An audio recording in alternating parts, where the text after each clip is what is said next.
Hello everyone and welcome back to the Retro Recall. I hope you're doing awesome. Today we have the Dell Inspiron 1525 laptop back on the bench. This particular system was donated to the channel by Carl. So Carl, again, thank you for donating this amazing laptop in supreme condition to the Retro Recall. I'm glad it did not go to e-waste. Carl had seen one of my videos and had sent me an email and said, hey, do you want some equipment? And this was one of those pieces of equipment that was in that donation. What I'd like to do today, based on the comments in that particular video, I want to do some upgrades to this laptop. This is something that people had commented on about various CPUs, various RAM configurations, operating systems. I mean, the nice thing about retro tech is that you can take them to a point and you can do a lot of different configurations with them to, upgrade them and bring them into a certain era. And that's one of the things I like to do on this channel. So I figured while I'm waiting for a bunch of parts to arrive for a couple of the other part twos of the last couple of videos I've done, we would take the time to spend some time with this Inspiron 1525. So as always, we have lots to do. Let's get right to it.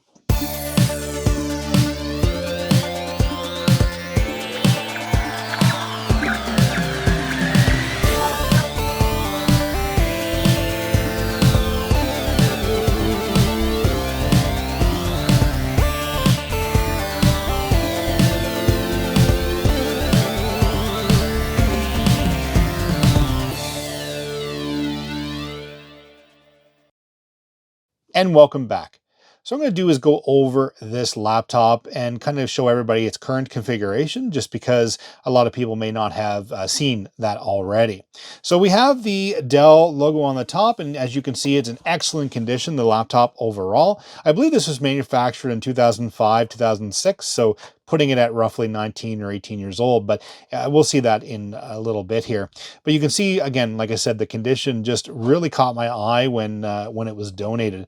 And this is one of those systems, keep me honest in the comments, but I believe the clamshell cover here would come off and can change colors. So you can actually unclip the bezel, I guess, and put a new one on based on, well, whatever color you wanted the laptop to look like, which was a kind of cool feature that Dell was offering. I myself did not have one of these systems back in the day. I was more centralized around the Latitudes and business line of PCs, and of course Lenovo or IBM at the time. So again, this is something that is really cool. Well, I find cool to have on the bench, and was very common. I had seen this very commonly out in the marketplace. So on the front, we have a bunch of LEDs just showing our power, hard disk, activity, charging, Wi-Fi, and Bluetooth. So it's nice that it came with that. On the front, we also have some front audio jacks, which is really cool to have in the front of a laptop like this, because it allowed very quick access to the end user to be able to access the audio jacks. The same thing with the SD card reader that we have here, and it also still has the original Dell insert, which keeps all the dirt and grime out of that when it's not in use. Continuing on to the other side, we have what looks like a on-off switch for our Wi-Fi. We also have a card, I believe it's a PC card reader. Yeah, sure enough, we have that on the side, but it also comes with the insert as well. Again, keeping all the stuff out of there, because I mean, these can get quite dusty and dirty, especially when you have the airflow going through the various areas due to the ventilation. We have a DVD-RW multi-reader writer drive, which is great. We also have, it looks like, a TV out or S-video out connector. I don't believe this was proprietary to Dell. I believe this is truly an S-video port. Then, of course, we have a couple of USB, which would have been 2 ports at the time. And along the back, we have a protruding battery, which generally implied that it had the extended life or the longer life battery. Most laptops of this era did not have that extended battery. It would be flush with the back of the laptop, so it would be just flush with the other part here. And it generally had like a 6-cell or a 4-cell. This is generally anywhere between 6 and 9-cell batteries. So interesting that it comes with that as well. And we have some ventilation. We have our Kensington lock. We have a power port. We have 2 additional USB, which is always handy, especially having them strategically placed on either side of the machine. I had many machines back in the day where they were all on one side. And it was just a pain in the butt to try to, get your wires all navigated around the machine. We have VGA out here as well. We have, looks like, integrated both our network card as well as a modem still in the machine. Really interesting, it does have HDMI, even with a system that has a modem in it. So we have HDMI, and then we have a 1394 FireWire connection here as well. Okay, along the back, there's not much to show outside of some regulatory information, license information, and a back accessible panel, which we're going to be doing lots with here shortly. Okay, here we have our system powered up. It means fairly simple. Plugged it in and automatically booted. It must have that configuration set to automatically boot when power off. It says invalid configuration information. Please run the setup program. Time of day not set. Please run setup program. Strike the F1 key to continue. F2 to run the setup utility, or F5 to run onboard diagnostics. So before we continue into that, there's a couple things I want to say. So we do have a gloss screen. As everyone knows and watches the channel, I absolutely do not like that. I like the matte finish just because I find it gives you, well, better viewing angles, specifically in higher light conditions. However, you know, there's an argument to be had where people enjoy this as well because it kind of brings out the colors in what you're looking at. But you can see the condition of this laptop is absolutely just pristine condition. Well, here we have our power button. We have, looks like a sleep button as well. We have, looks like some touch controls, which would have been proprietary to Dell, probably through some software application, you know, like Dell Restore CD would have Dell utilities to allow that to work. But I am touching it. It does seem to be responsive, which is nice. Our Dell keyboard, which is, I'm not going to press it down right now because it's waiting for some input, but overall, a good condition. I really like their business line a little better than the consumer market line, but again, really good shape for the year that this machine is. We have our touch pad here, and we have a couple of case badges which show the Intel Pentium dual core inside, and then our Windows Vista there as well. So Windows Vista would have came with this computer. We're not going to keep that on here, but that is what would have come with this, what would have come with this system. The other thing I want to call out is because we're getting this error because of the coin cell battery that was in the machine just stopped holding a charge, right? Over the time, it gets used up. And I would say after, you know, over a decade, almost 2 decades, I think we're pretty, pretty good to be in a position where we can say it did its job. So I have already taken the machine apart to access this coin cell and have replaced it. So this is the first time I've booted since removing that coin cell. This is just something I want to call out. I'm not showing that on camera, that whole disassembly and reassembly to get to the coin cell, because I went on YouTube and there's several videos on there already done with that. So, you know, if you need to know how to do that, there's lots out there, lots of resources. So we're going to run the setup utility because that's, well, first thing we want to do is just set everything up and recognize that there's a new battery in there. Okay, looking at the Dell setup info, we do have a Inspiron 1525, as I had mentioned. Our BIOS version A16, that's Dell nomenclature for their Dell software, but it says 1016 2008 is the date code. We have our service tag, which is very common on Dells. Basically, very easy to get service on these at the time and look up configurations at the time and any upgrades. Processor info, we have our dual core, Pentium dual core, which is set to 2.16 gigahertz, is what it's currently running at, with 1 meg of cache, and yes, it's dual core. Now, one of the things I thought about doing was upgrading the CPU in this, and this laptop is upgradable because of the form factor and the socket that's currently installed. You can actually go up to a T9500, a Core 2 Duo T9500. And I think that's pretty awesome to be able to do that. I mean, to show that that's how upgradable this laptop is.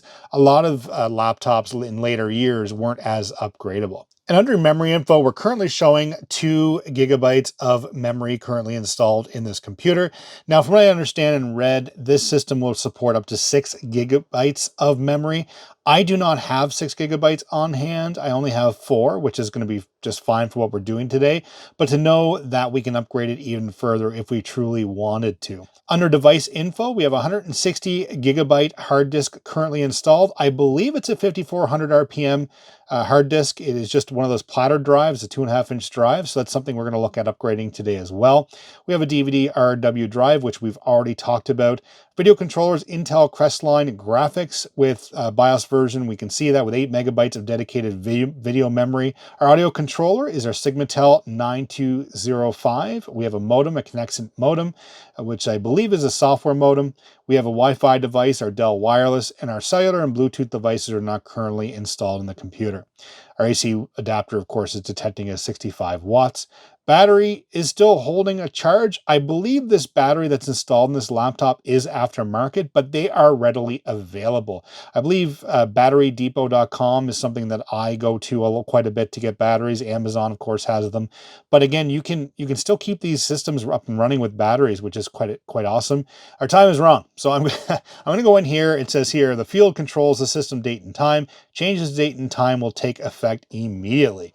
All right, well, let's go in here and change this real quickly. Okay, we have the date all set there, which is great. We'll hit enter to accept it. Our boot sequence is set to disk drive first, internal hard drive, USB, then CD or optical drive, and then our onboard NIC. That's fine. I'm not going to go through and change that right now. I think that's fine for what we need it for. Our integrated NIC is currently enabled. External USB ports are enabled. Media cards enabled. HCIs are state of operation currently. Modular bay device is enabled. Under security, nothing's currently enabled, which is the way I love it when I get these systems, because, you know, getting and flashing the BIOS and resetting everything is definitely a challenge, so it's nice to have that. Under performance, we have our multi-core support is enabled. Dynamic acceleration is enabled. HDD acoustic mode is set to bypass. We're going to be installing an SSD in the system, so I don't think that's applicable. So I wanted to give everybody a quick rundown of what was currently installed in the system, because we are going to make some changes. Okay, so let's get this computer shut down and flipped around, and we'll start to work on upgrading parts of this computer. Okay, so the very first thing we're going to do is remove this back panel, and this is quite user accessible, which is really nice about these computers. I personally love having that level of access, even for an end user, even a consumer user, because, you know what, it's nice to be able to upgrade your memory or switch out your hard disk or do other maintenance features. You'll see that here in a moment. But first thing I'm going to do is remove that battery. It's always good practice to do. I'm going to remove these screws real quickly. These are not captive screws, so you got to be very careful they don't fall out on you. Just kind of removing them. Pretty straightforward. Nothing too fancy here. And this will give you access to the memory and to the CPU area. Okay, we're going to open that up. Okay, let's pop this off. And here we are all zoomed into where we're going to be doing some work. So we have our memory modules. As you can see, one is not populated, but we do have that 2 GB stick that's currently installed. I love how everything is nice and neat inside here as well. We do have our CPU heatsink area here, assembly. It goes up to this little fin area that kind of dissipates the heat, and there's a fan right here that allows the air to push through and dissipate the heat from the system. Over here is our video graphics, or integrated graphics that's installed. It's underneath here as well. So this heatsink area is doing dual job here for us. It's doing our cooling for both our CPU and our video, our graphics. So we'll go to that in a moment. But you can see where we can install the additional cards that we talked about that were missing from the system, and then we have our Wi-Fi card. Okay, the first thing I'm going to do is just install another stick of memory. So, I mean, I have a... Let's see here. I have a stick of 2 GB of memory of DDR2. Unfortunately, I wish I had a 4 GB stick. I do not. I searched everywhere, and I even looked in my other systems. I do not have it. So I'm going to have to get that for this computer, because I think it deserves that upgrade. So I'm going to pop that in, and we should have now 4 GB of memory. Now, I keep on saying that this supports 6 GB, and that's what it says in the documentation. According to some of the user groups that I've read, it does support up to 8 GB. And again, that depends on the user, depends on their experience, and they have gotten it up to 8 GB. So let me know down in the comments if you had a machine like this that you've upgraded to 8 GB, because that would definitely make a world of difference in terms of using this system, say in today's world. Okay, the next thing we're going to do is take off the heatsink and get access to the 2 areas, because no doubt the thermal paste in this area is not good, or if Carl did in fact take this apart and apply thermal paste, it would have been done recently in the last, several years, so it's probably due for a replacement. To do that, there's 4 screws that are here, this assembly, just 2. I'm going kitty corner here to relieve the pressure evenly, and I'll do the same thing here, back and forth, just like you were removing lug nuts off of a tire. Okay, there we are. We have those removed, and then there's one more here that's holding it down. So I'm doing that to relieve the pressure in this area first, and then we'll remove this next. Okay, just kind of do that, and that's it. I mean, they're captive screws in this case, and they just come off like that. There we are. So we have access to our CPU, and you can see the socket configuration here will allow us to do the upgrades as we need it. And you can also see on the heatsink assembly all the wonderful gunky residue we're going to have to remove from that, which won't be too difficult with our IPA and our elbow grease, as they say. So we do have our CPU here. This is the T3400, which is currently installed. As I mentioned, this system, according to what I read, supports up to a T9500, which will be quite the upgrade to this computer for sure. But the fact that the end user can do this that easily, I think that's pretty awesome. Okay, the next thing we're going to do is just remove that gunk. So as I mentioned, we have quite a bit of gunk there. So I'm just going to remove that thermal paste. Just take a little bit of the IPA and on the end of a cotton swab, and you just do this. Just it very easily removes with that.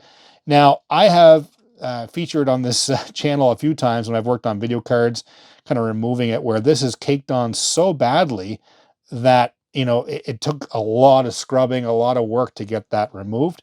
But it just takes patience, and it's important to remove all the old stuff so that you can have proper distribution of, well, heat.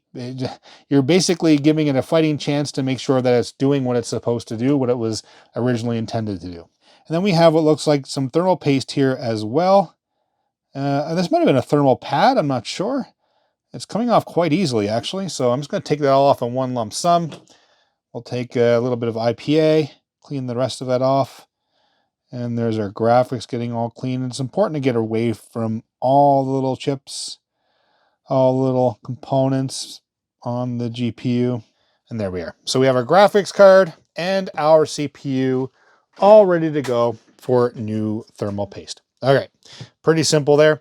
Now, you can't do that without finishing it off with the other component, right? So we have to get the rest off of this as well. It doesn't look like there's anything on this area here because, again, it was all on the GPU. But over here on the CPU area, we still have a bit of that thermal paste still kind of there. So I'm just going to remove that as well. And this stuff seems to be a little more caked on because no doubt of the heat, but we can get that off pretty well. That IPA really makes a big difference, helps break it down. And you can see how easy this was, right? A lot of the times when I've worked on laptops over the years, this stuff is all hidden right under all your other side of your motherboard, and it's very not user-friendly, not end-user-friendly, I should say. So it's nice having the Dell do that for us. And now that that's done, we got to put some new stuff on there. So I have, what we have is the MX4, Arctic MX4 thermal compound. Yeah, it's pretty good stuff. This is all I use myself. I'm just going to put a little bit on the die of each, and that's it. And the whole idea is to promote that when you squish it down. You don't need a whole bunch, just a little bit on both, and you're good to go. And then we're going to pop this down just flat, just like that. So we're not kind of shifting it around. We're just putting it right down on top of everything. And there we are. It's positioned where it needs to be. So we're going to screw this in. So I'm not going to screw this in on the end just yet. We're going to do this first to kind of distribute the paste properly. So what I'm going to do is just do this corner first. And you can see it kind of squishing down. And you don't want to go too tight, just tight enough. And then we're going to do the direct angle of that, because what we're going to do is evenly distribute the paste underneath that heatsink. And then we'll go over to this one. Again, I just love this setup. And then down here is our last one. That kind of just holds it down and promotes the heat distribution, or I should say the heat removal from the GPU. Okay, so that's good. So we have all that reinstalled. This is already super clean. I don't know if you saw that, but this must have been cleaned up by Carl before me, because that is completely super clean. The fan is clean. Everything looks fantastic there. Okay, we have nothing else to do here right now, but you can see how easy it would be to change out that CPU if you really wanted to. Again, I don't have another CPU on hand currently, but we are going to see how the system performs with this current setup. I mean, we have added 2 GB of additional memory, which will give it a bit of a performance boost, plus what we're going to do next. So let's get this put back on, this cover. And again, pretty straightforward. Put the 2 little clips in, pop it down, and then screw it back down. Now that we have the cover back on, everything is good to go. We're going to switch over to the hard drive area. So you can see a little picture of a hard disk here and here, which is indicating there's 2 screws to remove the hard drive assembly. Okay, so there's just 2 screws. We'll take those out. Now, this is going to be a little more stubborn. This one might be easier because it's surfaced. Yeah, we're just going to turn it around to dump it out. Let's get rid of that IPA. Don't need that falling all over the place. Now, when I do this, tap it a little bit, those two screws pop out. Nice thing about having a mat like this, it keeps your screws all together. This should just slide out now. This should be a SATA disk. Yeah, okay, good, removed. And here we are, we have our SATA hard disk, and this is the 160 gigabyte Western Digital drive we had talked about earlier. There it is there, serial ATA, so SATA drive, November 2008. This particular model was manufactured, and sure enough, it is a 5400 RPM drive, but it's very possible this was just replaced, just the hard drive itself. Okay, so we are going to be replacing it with the good old famous Kingston SSD. This is a 1 terabyte drive. Well, I mean, if you want to be very technical about it, 960 gigabytes. So we're going to replace this with this. And to do that, they're identical size, right? So it's just it's going to be a direct replacement to this hard disk. And this will give it a whole bunch more performance, the boost that we need. Okay, to do that, I'm going to just make sure everything's aligned. So that's how it's going to go back in. We're just going to remove these two screws. One on the side. And the nice thing about getting a system that has this still installed is that this hard disk assembly, I'm talking about the actual, the cradle that holds everything together, is still here. Because a lot of these systems don't have this, unfortunately. When they remove the hard disk, they throw out this caddy, and all of a sudden now you don't have anything to work with. So that's unfortunate. Okay, this slides right out just like that. And then we'll do the same thing. We'll pop this back in like that. You can see how easy that is. It directly lines up, which is perfect. And then we'll do the same thing. We'll pop this back on. And I'll put those two screws back in. And every hard disk assembly or caddy is different. So just kind of mirror it, follow it as you go. This just happens to work out for this Dell. Now let's should be able to slide that right back in there. Let's get this on camera though. There we are. Slide it in. Perfect. We have it, and now that's all it is, right? And you can feel it interacting inside with the SATA bus. And we'll go and screw these two screws in. And that's how easy it is to upgrade this system. Again, all I did was swap out the hard disk, add additional memory, and repaste the CPU. But to even change the CPU would be quite simple to do. There was just a little flathead screwdriver that you need to use to unlatch it. You pop it out, you pop a new one in, and you're good to go.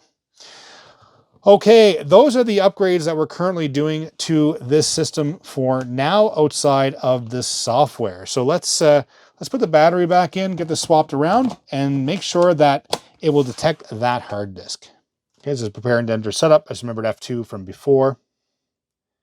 And we're going to make sure it detects the memory and detects the hard disk. It may even give me a warning here because we did have that warning turned on to notify us in the event that hardware was changed, specifically memory. The amount of system memory has changed. If you did not change your memory to resolve this issue, try to reseat the memory. Well, we know it is. Show hard disk not found. To resolve the issue, try to reseat the drive. F1 to continue, F2. All right, so it's not detecting the hard disk. I'm going to flip this around again and take another look to see if we have it seated properly. Okay, so I've gone ahead and reseated the SSD that we had installed. I believe that the angle it was going in because of the hard drive caddy, the SSD is slightly thinner, so it may not be lining up properly, but I was able to adjust it accordingly. So just keep that in mind when you're installing it, because again, the SSD is a bit thinner than this hard disk is, and because of that, where the interface lines up inside the machine, I just loosened the two screws a little bit on the caddy itself, and when I slid it in, it found it no problem. Okay, sure enough, we'll go down here and we do have our 960 gigabyte hard disk now showing up. And under memory, we do have our 4 gigabytes of memory now instead of 2 gigabytes. But again, I like to see that with 6 or 8. And obviously our processor is the T3400 there, but it'd be nice to see it with a slightly better CPU. But again, it all depends what you want to do. What I want to do today, instead of, like I said, installing it with a higher end CPU or 8 gigabytes of memory, this would have been pretty decent system at the time to run Windows 7. And that's something I'm going to be installing together today on the Retro Recall in using this box copy of Windows 7 Professional. And here we are with the beautiful Windows 7 Professional 64-bit. I just love that hologram. They've had that for years on Windows software. See the Windows 7 hanging out over there. It's pretty cool. But yeah, I'm installing this because if we end up doing any additional upgrades, we should have the 64-bit version of Windows 7. I'm going to pop that in there into the optical drive. And we're going to do a restart of the computer. Okay, I'm going to hit F12, and it's going to allow us to choose the optical drive. There we are. And we should start to boot the Windows 7 installation. All right, so I'm not going to make this into a Windows 7 installation. We are going to go through that. I'm going to do a different video on that in the future. So let's do a little montage here and get the operating system installed.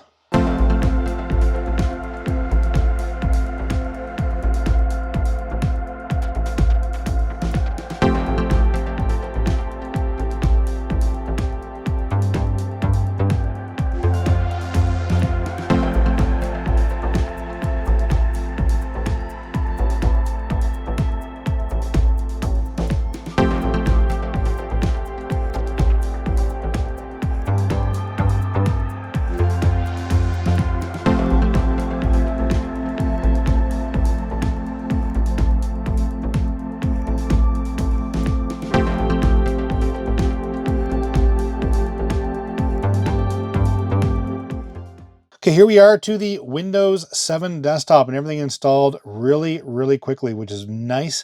I just love Windows 7. I always have. Windows XP was my favorite prior to that, of course, but yeah, just really, really installed everything quite well. So here we are. We're showing the Pentium Dual CPU T3400 running at 2.16 gigahertz with 4 gigabytes of memory. That's awesome. We have Windows 7 Professional now. Obviously, the service packs aren't currently installed. I have hooked it up to my network here, so it's going to go do its thing. Now, there's a couple of devices that it's not detecting, and I was hoping that it was going to detect that, but unfortunately, it's not. So I do have this wonderful application, Snappy Driver Installer. So we're going to pop that into one of the USB ports. And the nice thing about this is that it will scan all of our system and find the drivers. Let's open this up. We have it. So it automatically detects this as Windows 7 64-bit. And we're going to do a scan. It's doing that. It's asking me to allow. We will. And so you can see there's quite a bit of drivers that it is detecting that aren't installed. So you see here, driver available, not installed yet.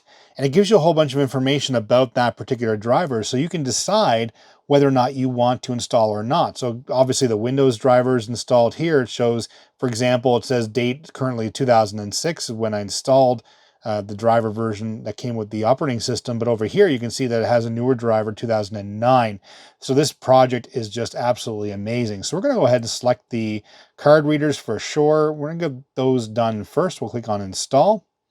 And so you can see how quickly it's doing it, because what it does is basically a mobile driver database on that USB stick. So basically it goes out and checks the date codes on the existing drivers versus what we have, and it gives you the options to install. It says installation completed. Click here to hide installed drivers. We will. So boom, done. That easy. It just upgraded our drivers for us.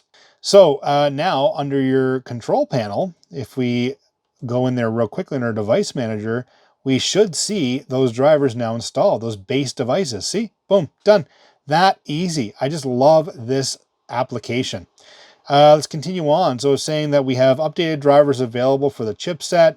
Okay, so I'm going to go and install all the updated drivers that it's recommending just to make sure that we have the latest and greatest drivers installed in the system. Okay, so I'm going to go ahead and do the updated drivers to make sure that we have all these up to date. It's going to take a few minutes to do for sure, and then we'll be right back. Okay, here we are back to the desktop, and I'm telling you, that Snappy Driver Installer project is absolutely amazing. It went in and installed all updated drivers for this computer within minutes. It was just absolutely awesome. Instead of you having to go and hunt down all these drivers for it, it automatically does that. Under our disk drives, we do have our Kingston SSD, which is making a huge difference in terms of performance in this computer. It just works so well.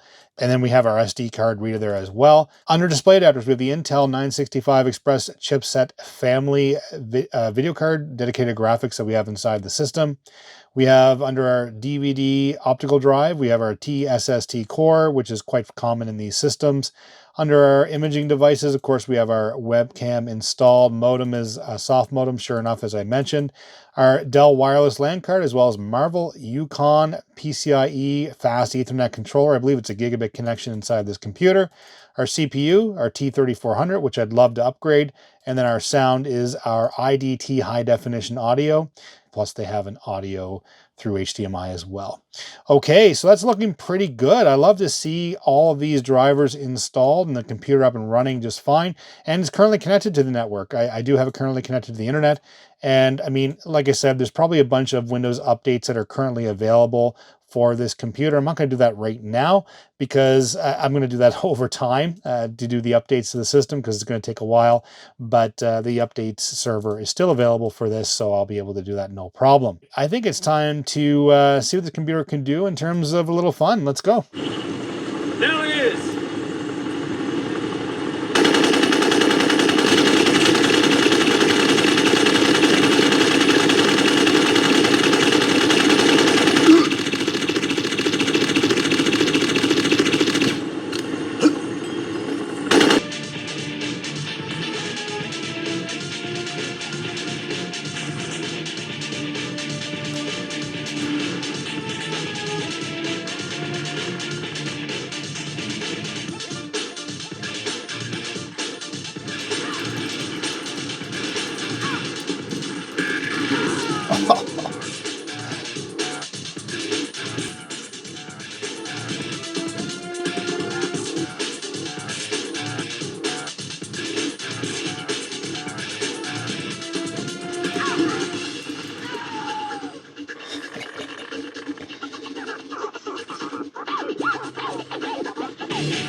And here we are at the end of the video, and I had a lot of fun with this Dell Inspiron 1525. I mean, to consider the fact that Windows 7 was donated. Carl, thank you so much for the laptop.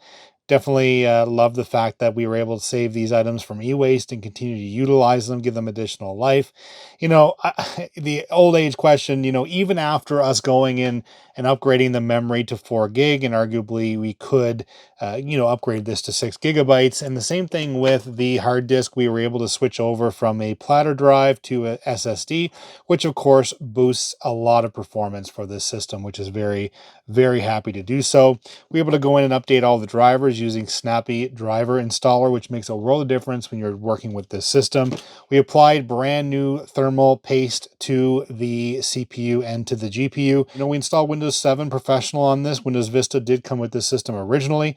To be honest with you, it was kind of fun to do. And, you know, we can take this further. Can we go to 6 GB, like I mentioned earlier, of RAM? Can we go to 8 GB? You know, those are things we can try out with this, as well as the CPU itself going from the T3400 that's in there now, potentially all the way up to a T9500, which would, of course, give it a lot of performance.